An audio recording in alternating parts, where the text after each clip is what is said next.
Christmas betrayal. Dad yells you are a burden. Leave exclamation mark until he realized I fund their entire life. Family drama explodes. I never thought my own family would turn on me. Not like this. Not on Christmas. But I guess that's what happens when people get used to taking you for granted. They start thinking you owe them. That everything you do for them is just the way things should be. And the second you stop, well, then you're the problem. My name is Noah. I'm 24 years old, and for the past few years, I've been the one holding my family together. Not that they ever acknowledged it. Growing up, we weren't rich, but we got by. My dad worked construction. My mom did part-time bookkeeping. We weren't drowning in money, but we weren't starving either. At least, not at first. Things changed when my dad hurt his back on the job a few years ago. He stopped working, said he was waiting on disability checks that never seemed to come. My mom picked up more hours, but even then, it wasn't enough. At first, I helped out because that's what family does. When I got my first job at 18, I gave them a little here and there, helped with groceries, covered the electric bill once in a while. But somehow, over the years, it became expected. The "can you help with this?" turned into "you need to pay this." And before I knew it, I was paying for almost everything. Rent, utilities, food, even my younger sister's school expenses. And the worst part? They acted like it was nothing. Not once did my dad say thank you. My mom just treated it like my responsibility. And my older brother, who, by the way, was 27 and still lived at home, never chipped in a single cent. If anything, he made fun of me for being too responsible. I kept telling myself it was temporary, that once my dad got his disability or my mom got a better job, things would go back to normal. But that day never came, and somewhere along the way, I stopped believing it would. Still, I didn't expect what happened on Christmas night. We were all gathered around the table. Me, my parents, my brother, and my 17-year-old sister Lily. Dinner was the usual spread: turkey, mashed potatoes, green bean casserole. My mom had always been big on Christmas dinner, insisting we keep traditions alive no matter how tight money was. For the first half of the meal, everything seemed normal. My dad was drinking. No surprise there. My brother was glued to his phone, occasionally making a sarcastic comment whenever my mom tried to start a conversation. Lily was scrolling through social media. Just another holiday in the family. Then somewhere between passing the stuffing and my dad pouring himself another glass of whiskey, the conversation shifted. "You know," my dad said, leaning back in his chair, "Noah's been living here in Renfrew for years now." I stopped mid-bite, my fork hovering over my plate. "What?" Mom nodded as if this was something they'd discussed before. "We've been talking, honey. You're 24 now. It's time you moved out and started your own life." I stared at them. "You can't be serious." My brother snorted. "Dude, you're way too old to still be living at home." I set my fork down carefully.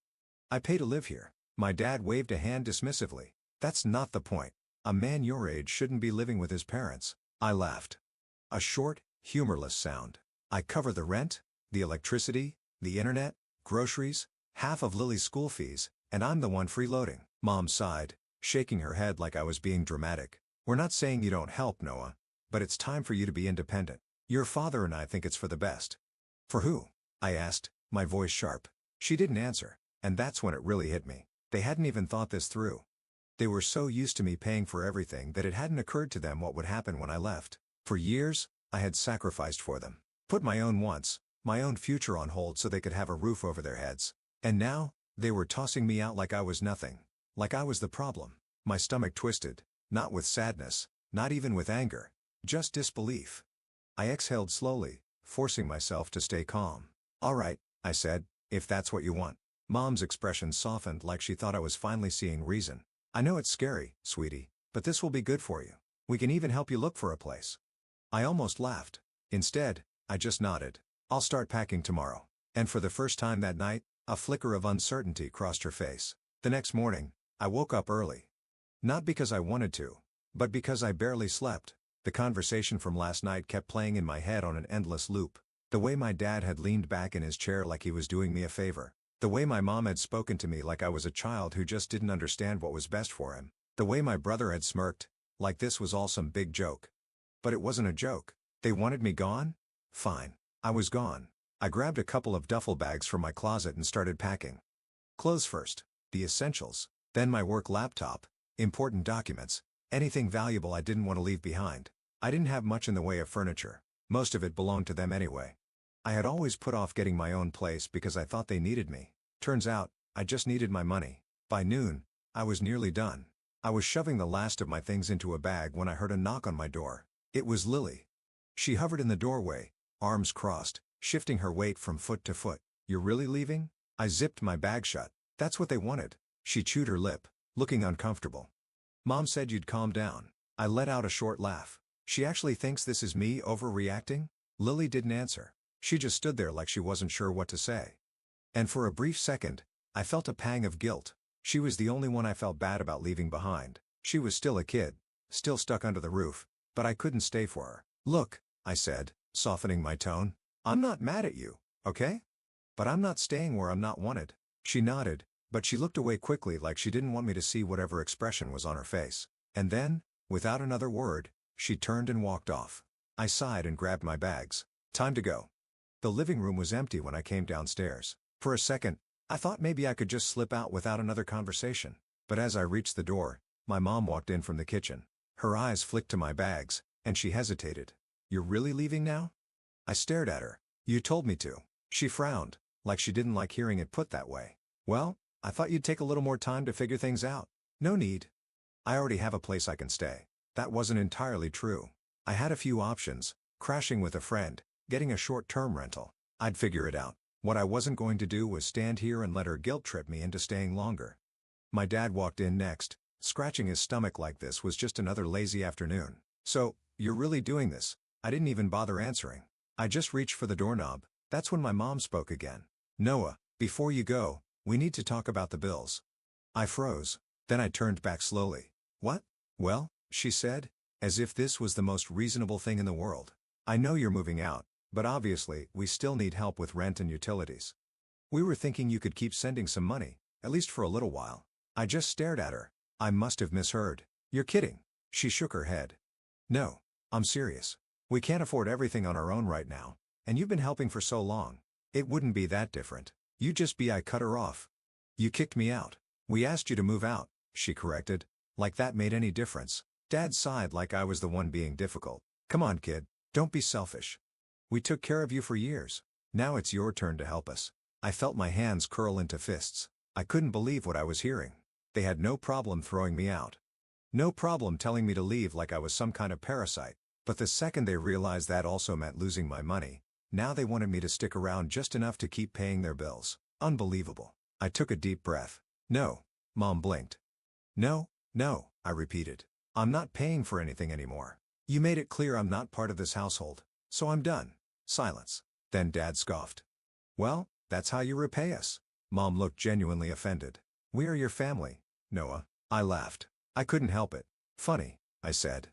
"You didn't seem to care about that last night." And with that, I turned back to the door, opened it, and stepped outside. Behind me, my mom started yelling my name.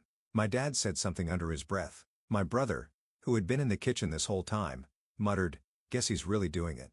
But I didn't stop. I didn't look back. I walked out the door, down the porch steps, and toward my car, gripping my bags a little tighter. I had no idea what came next, but for the first time in years, I knew one thing for sure.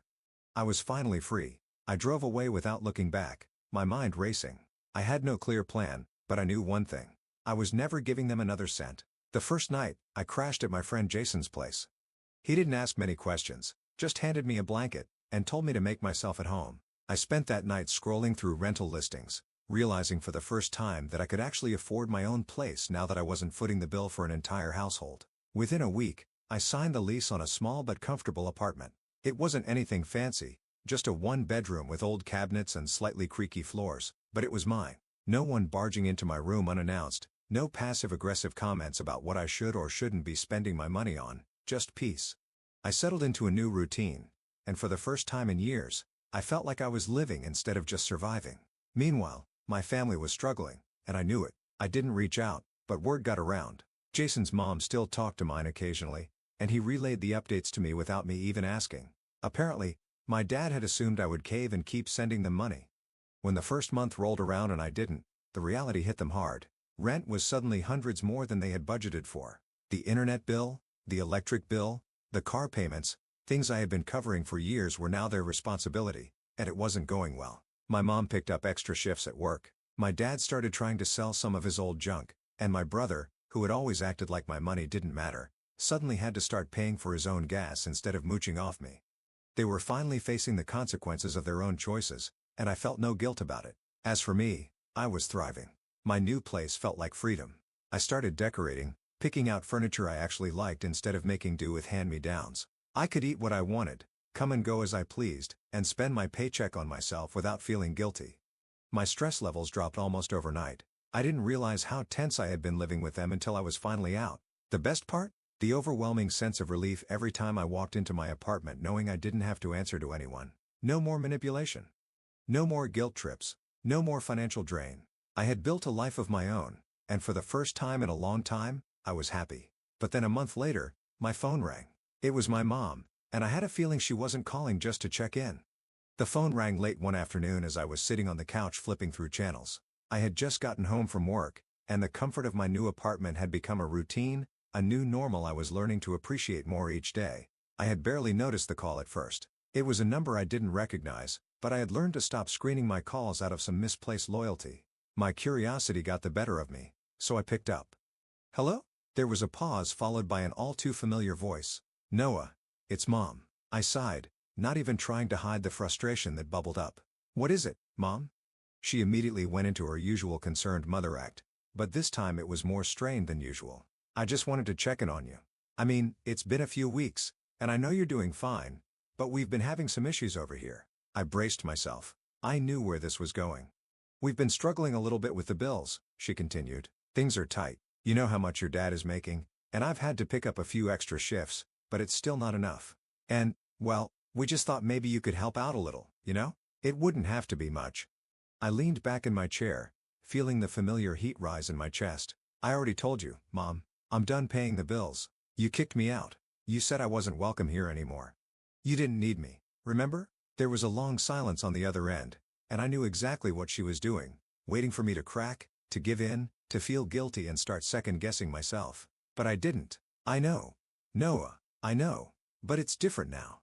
Your dad and we didn't mean it. We were upset and you were upset, but now we're in this mess and you're the only one who can help us get out of it." I let out a harsh laugh, shaking my head. "I'm not going to help you. You made it clear that you didn't need me around, that I was a burden. You were fine with me paying your bills when I lived there, but now that I'm gone, you expect me to keep supporting you? No way," she huffed. "You don't understand, Noah. This isn't about that. This is about family. You're still our son, and family helps each other out when times are tough." I sat up straighter, clenching my jaw. "Yeah, family.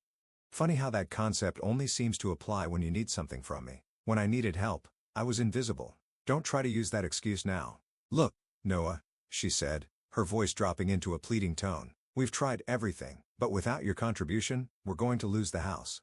You can't expect us to just figure this out without you. It's your fault too. You have to help." My heart raced, and the anger started to flood in. "My fault? Are you serious? I'm not responsible for your poor decisions. I'm not responsible for your finances, Mom. You and Dad made your choices, and now you have to deal with the consequences. I'm begging you, please. You can't just leave us like this. We need you." The words stung.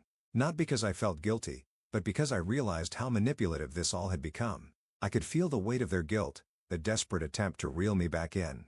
But I had drawn a line. They crossed it. There was no going back. I stayed silent for a moment. Then slowly, I spoke. "I can't help you. I won't. You wanted me gone, and now I'm gone. I'm sorry you're struggling, but that's not my problem." There was another long silence.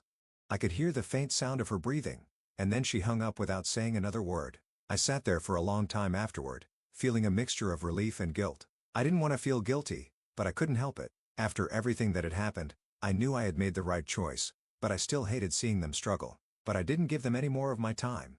I didn't call. I didn't go to visit, and I certainly didn't send any money. A few days later, I got a text from my dad. It was short. "Come home, Noah. We need to talk." I ignored it. That was when they started showing up. It was a Saturday when they showed up at my apartment. My mom and dad standing at my front door like they had every right to be there. My heart dropped when I saw them through the peephole. They hadn't called in advance, hadn't texted, or asked for a meeting. They just showed up. I opened the door slowly, trying to maintain composure. "What are you doing here?" I asked, trying to sound neutral, even though the anger was bubbling just beneath the surface. "We need to talk," my dad said, voice low and demanding. He was always the more stubborn one, the one who couldn't accept that things weren't going his way. "I told you. I don't want to talk to you. I stood firm in the doorway, blocking them from entering. You made it clear where I stand. I'm not going to keep bailing you out just because you didn't plan for the consequences of your actions. My mom, standing behind my dad, finally spoke up. Noah, this is ridiculous. We're family. You can't just leave us to fend for ourselves. And why not? I snapped. You didn't care about me when I was paying for everything. So why should I care about you now? Because you owe us. My dad's voice rose, more desperate now. We gave you everything. You didn't have to worry about bills. We let you live under our roof for all those years. And now you want to just walk away from all of it? You can't do that. You have to help us. You're not getting a penny from me. I stood my ground, not even moving an inch. They stood there, glaring at me for a long moment. The tension between us was palpable, a thick, suffocating wall of anger and hurt. And then my dad did something I hadn't expected. He stepped forward and pushed past me. Get out of the way, Noah. I didn't even try to stop him. The moment he crossed the threshold, I realized just how much he had assumed that he was still in control. He marched through my apartment like it was his own, looking around at everything with an air of entitlement. This place is a dump, he muttered under his breath. Get out of my apartment, I said through gritted teeth. But he didn't leave. Instead, he turned around, crossing his arms. You need to start acting like a responsible adult, Noah. You need to help us. You owe us. I felt my anger building up. I don't owe you anything. I'm done with this. My mom finally stepped forward, trying to soften the situation. Please, Noah, we're not asking for much. Just a little help with the bills, and we'll be fine. I looked at her, shaking my head in disbelief. You don't get it, do you? I'm not your backup plan. I'm not here to fix everything for you. I'm done. They stood there for a moment, silent and stunned as if they had never expected me to push back like this. The silence stretched out, and then I said the words that would make everything final. I don't want to see you again. And with that, I shut the door in their faces. It's been a few months since that day. Things have been surprisingly peaceful on my end. I've settled into a routine, work, my own space, my own bills. Honestly, I'm doing better than I ever thought I would. I feel free from the constant pressure I used to live under. As for my parents, things aren't going as smoothly for them. The bills are piling up, and they've had to make some serious sacrifices. They started reaching out to other relatives for help, but I don't know how much longer they can keep up the act that everything's fine. I've heard through the grapevine that my dad's been trying to get a second job, but I'm not sure if it's going to be enough. I'll admit, part of me feels bad seeing them struggle, but another part of me knows that this is the consequence of their own actions. They chose to kick me out, and now they're dealing with the fallout. I'm still sticking to my decision. No more handouts. No more taking care of their responsibilities. But I want to hear your thoughts. Did I do the right thing? Should I have helped them out just a little even after all they put me through? Or did I draw the line in the right place? I'm curious to hear what you all think.